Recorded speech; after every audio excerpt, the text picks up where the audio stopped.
Pagarin imata ruanki. ¿Cómo sería tu respuesta? Déjame en los comentarios. ¿Cómo utilizamos este pronombre personal? Hoy día vamos a aprender algo muy interesante, hablar o conocer los pronombres personales, pero vamos a conocer de una manera muy distinta, muy fuera de lo común. Vamos a trabajar con este famoso libro que tenemos en mano, el libro de Quechua 2.1, una nueva manera de aprender, así que trabajemos con este libro. Para empezar, veamos que los pronombres personales se utilizan para referirse a personas, para reemplazar a las personas. En vez de decir su nombre, usted puede utilizar un pronombre personal. Pero en este caso, en el primer caso, hablamos del pronombre personal noja. Me dirán, pero algunos decimos ñoja. Es válido, es válido.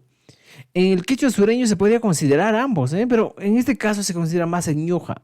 El ñoja es un pronombre que está considerado más en el quechua chanca. Entonces, estimados amigos, hablamos del pronombre personal ñoja, noja en primera persona singular.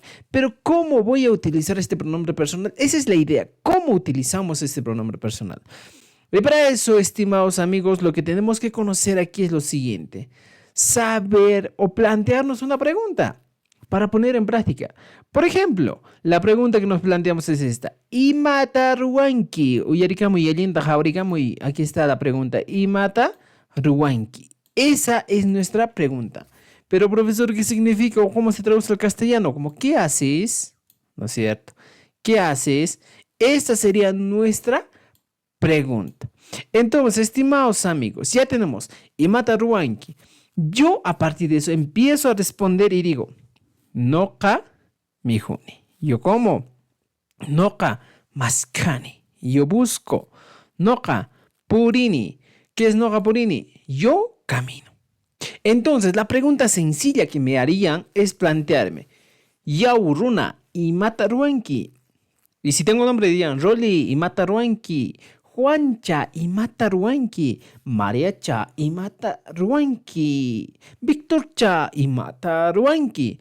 Preguntas de ese tipo. Entonces yo voy respondiendo utilizando la primera persona. Ñuja mijuni, yo como.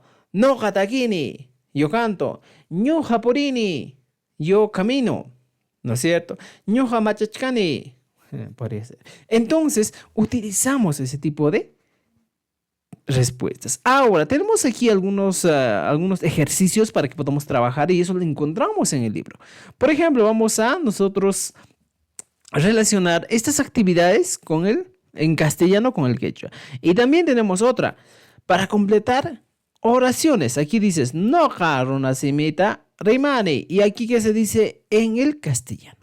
Este es el material que nosotros vamos a utilizar para empezar a aprender quechua. Así que, estimados amigos, nos vemos en un próximo video y espero que te haya gustado lo que hemos aprendido el día de hoy. Y yo te pregunto, ¿imatan o pagarin imata ruanki? ¿Cómo sería tu respuesta? Déjame en los comentarios.